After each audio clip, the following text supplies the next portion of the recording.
Ya, selamat pagi. Di sini Bu Ikan sebagai sebagai seorang guru penggerak ya, sedikit-sedikit yang di sini menanyakan tentang masalah kemampuan literasi dan numerasi yang ada yang rendah pada saat peserta didik menyebabkan peserta didik sulit menyelesaikan sekelompok.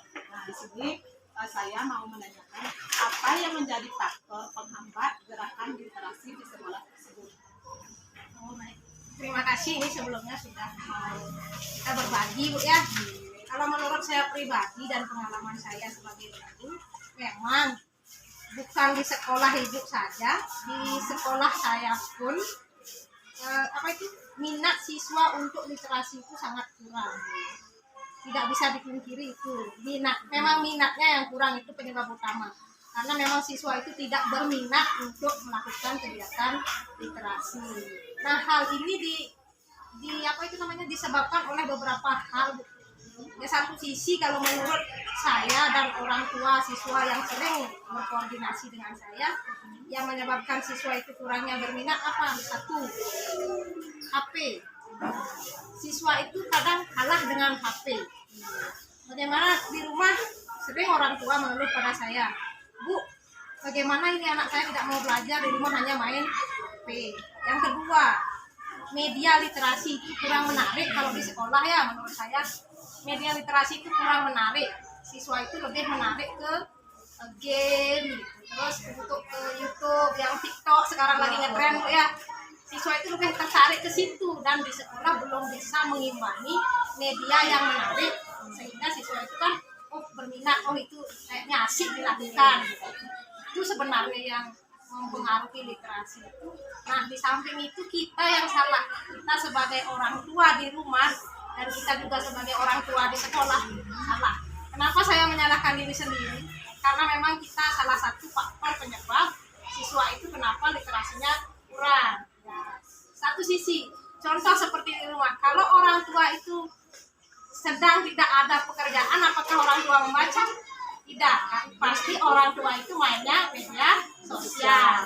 Begitu juga guru di sekolah, sering juga, bukan saya menyalahkan guru karena memang nyatanya seperti itu. Kadang guru yang sedang istirahat atau apa yang dimainkan adalah HP. Belum tentu juga yang dilihat di HP itu adalah hal-hal yang positif tentang pembelajaran. Bisa saja hal yang di luar pembelajaran. Itu sebenarnya masalah utamanya ada beberapa. Tidak bisa kita hanya menyalahkan siswa saja. Mungkin itu pengalaman dari saya sendiri. Ya. Nah, selanjutnya, selain itu, bagaimana pendapat Ibu terhadap kemampuan numerasi siswa? Nah, ini jadi satu sebenarnya, Bu. Menjadi satu kesatuan memang itu berbeda antara literasi dan numerasi. Tapi kalau menurut saya, numerasi di sekolah saya juga masih kurang. Mungkin di sekolahnya itu saya kurang tahu ya. Masing sekolah juga beda. Nah, kenapa numerasi saya bilang kurang? Karena di dalam siswa memahami numerasi atau seperti AKM menjawab soal numerasi, poin pentingnya itu adalah kembali ke literasi. Bagaimana siswa bisa memahami numerasinya? Seperti pengalaman saya mengajar di kelas 5, anak bisa membaca tapi tidak mengerti dengan apa yang dibaca. Selanjutnya, Bu Ikan, pemerintah kan menerapkan literasi 15 menit sebelum pembelajaran dimulai nih. Nah, untuk sekarang apa yang menyebabkan literasi tidak berjalan efektif? Itu kembali ke sekolah sebenarnya ya. Sebenarnya dari dulu kan sudah digerakkan gerakan literasi 15 menit sebelum pembelajaran atau sebelum masuk kelas atau belum mulai pelajaran inti. Itu tidak bisa berjalan dengan efektif karena sama sebenarnya, Bu. Medianya kurang menarik, kemudian ada guru yang berbenturan dengan tugas-tugas lain, sehingga ketika mau masuk ke ruang kelas gagal lagi, sehingga siswa ketika dilepaskan sendiri untuk melakukan literasi itu jarang, apalagi anak sekolah dasar. Kalau ditinggalkan ya bermain, begitu. Itu sebenarnya gininya. Yang kedua itu pembiasaan. Pembiasaannya itu kurang terbiasa karena tidak dibiasakan sejak dini anak untuk membaca atau mengikuti kegiatan literasi. Kalau literasi yang di sekolah 15 menit itu kan sebenarnya alangkah bagusnya disampaikan atau dilakukan dengan kegiatan yang menarik. Anak SD kan begitu, atau diberikan cerita bergambar, itu lebih menarik dia. Karena kan guru tidak sempat untuk melakukan itu yang kurangnya waktu dan banyaknya tugas tambahan. Itu tugas mungkin tambahan terutama seorang guru tidak hanya ada jadi bendahara bos kan banyak sekali atau tugasnya. gitu ya. Itu penyebabnya. Nah selanjutnya berikan keluarga merupakan yang pertama yang membangun kreativitas anak, tetapi tidak sedikit orang tua yang melalaikan tanggung jawabnya. Menurut Ibu, apa yang menyebabkan relasi atau hubungan guru dengan orang tua masih kurang? Kalau menurut saya memang begitu adanya sekarang ya. Satu sisi karena orang tua ada yang sibuk bekerja, karena seperti pengalaman di sekolah saya ini, ada juga yang anaknya ditinggal sama kakek neneknya di rumah, orang tuanya ke Denpasar untuk bekerja.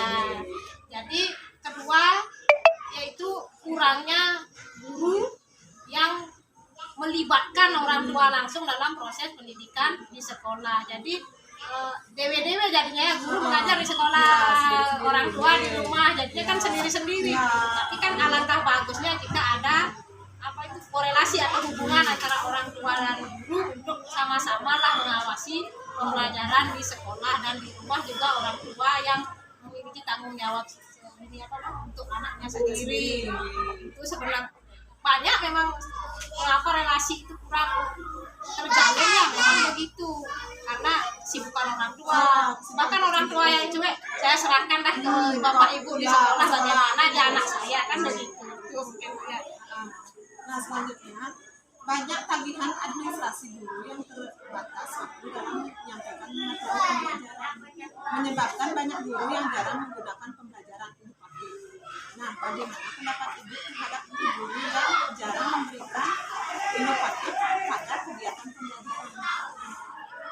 Kalau untuk pembelajaran yang inovatif ini juga beberapa hal yang melatar belakangi, yaitu pertama mungkin itu satu, gurunya itu mungkin belum menguasai kan, oh ini model pembelajarannya inovatif seperti ini, belum menguasai bagaimana langkah-langkahnya sehingga guru tidak bisa mengaplikasikannya di kelas. Nah yang kedua seperti yang pengantar tadi, bahwa guru itu banyak kesibukan ketika sudah merancang pembelajaran bagaimana bagusnya, sedemikian bagusnya, tiba-tiba tugas dadakan datang, nah batal lagi begitu. Nah kemudian ada juga beberapa, ya saya tidak menyinggung semua guru, beberapa guru sudah berada pada zona nyaman, ya tetap itu saja, jadinya gagal move on lah istilahnya begitu. Mungkin itu ya. Nah, selanjutnya, pemahaman yang berbeda pada siswa terkait operasi hitung membandingkan pecahan senilai sering terjadi pada proses pembelajaran. Nah, cara apa yang tepat dan dapat digunakan guru dalam membentuk pemahaman siswa terhadap pembelajaran membandingkan pecahan senilai dan tidak senilai? Nah ini kayaknya untuk pelajaran siswa kelas tinggi, biasanya di kelas 4 rasanya ya. Saya belum pernah ya dari kelas 4 sebenarnya, karena saya di kelas 5 dari baru tugas. Nah, kalau menurut saya itu memang dasar yang harus dimiliki siswa. Karena apa? Ketika siswa itu ke kelas 5, siswa sudah menunjukkan, mengurangkan, mengalihkan, membagi. Sebenarnya kalau untuk membandingkan atau membuat pecahan senilai itu bisa diberikan dengan benda konkret. Ya, contohnya saja apel itu bisa dipecah. Anak-anak coba bagi, apel ini bisa menjadi berapa bagian, kamu dapatnya berapa bagian. Coba bandingkan dengan temanmu yang dibaginya lebih banyak, tapi dia mengambil 2 bagian, sebanding tidak besarnya dengan yang kamu dapat cuma 1, dia dapat 2 bagian, tapi kecil-kecil. Sebenarnya itu media, karena anak SD itu kan kalau diberikan khayalan itu tidak bisa, harus nyata diberikan. Nah, kalau menurut saya itu yang paling efektif. Selanjutnya pertanyaan yang terakhir, tuntutan kegiatan pembelajaran di era digital mengharuskan guru menggunakan IT.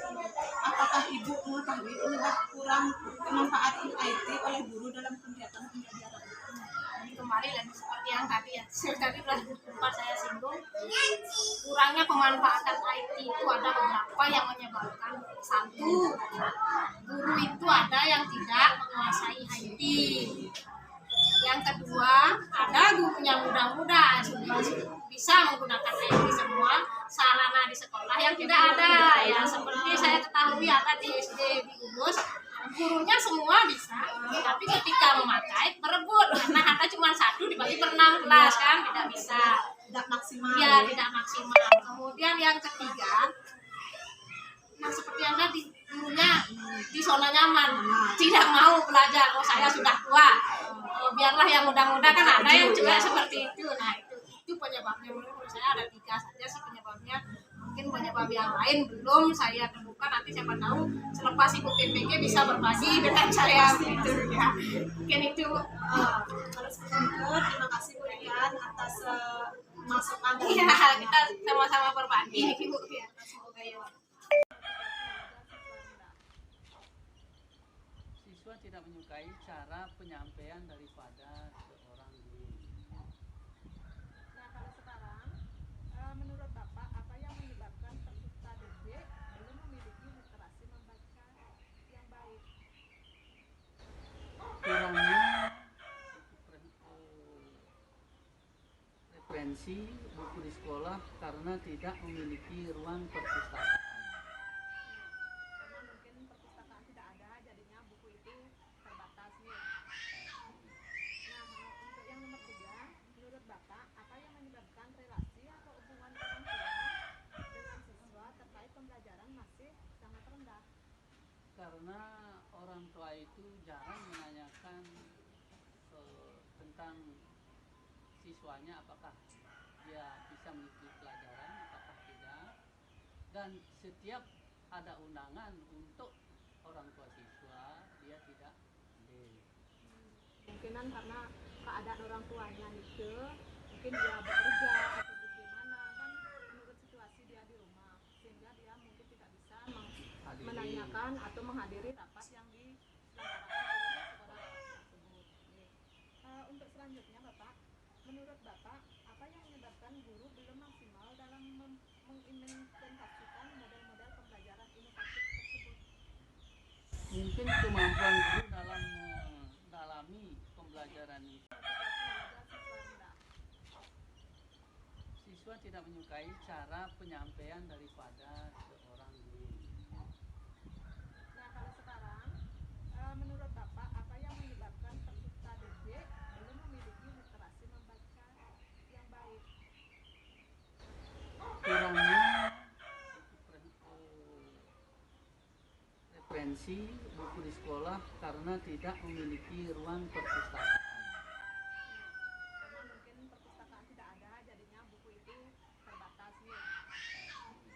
Nah, untuk yang nomor 3, menurut Bapak apa yang menyebabkan relasi atau hubungan orang tua dengan siswa terkait pembelajaran masih sangat rendah? Karena orang tua itu jarang menanyakan tentang siswanya, apakah dia bisa mengikuti pelajaran apakah tidak, dan setiap ada undangan untuk orang tua siswa dia tidak hadir. Mungkinan karena keadaan orang tuanya itu mungkin dia bekerja atau bagaimana, kan menurut situasi dia di rumah, sehingga dia mungkin tidak bisa menanyakan atau menghadiri rapat yang diselenggarakan oleh sekolah tersebut.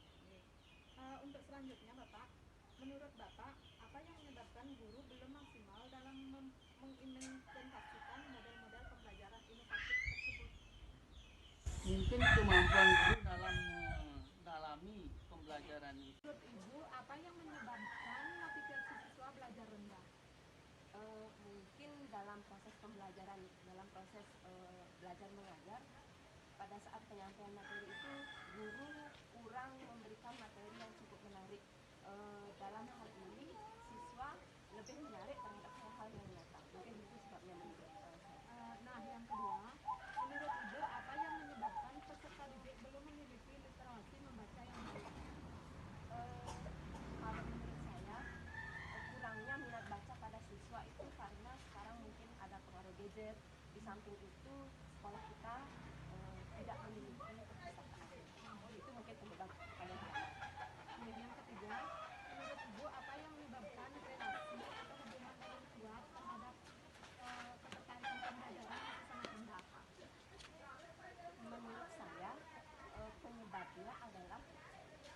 tua itu sebagian besar sudah menyerahkan anaknya ke sekolah dan membuat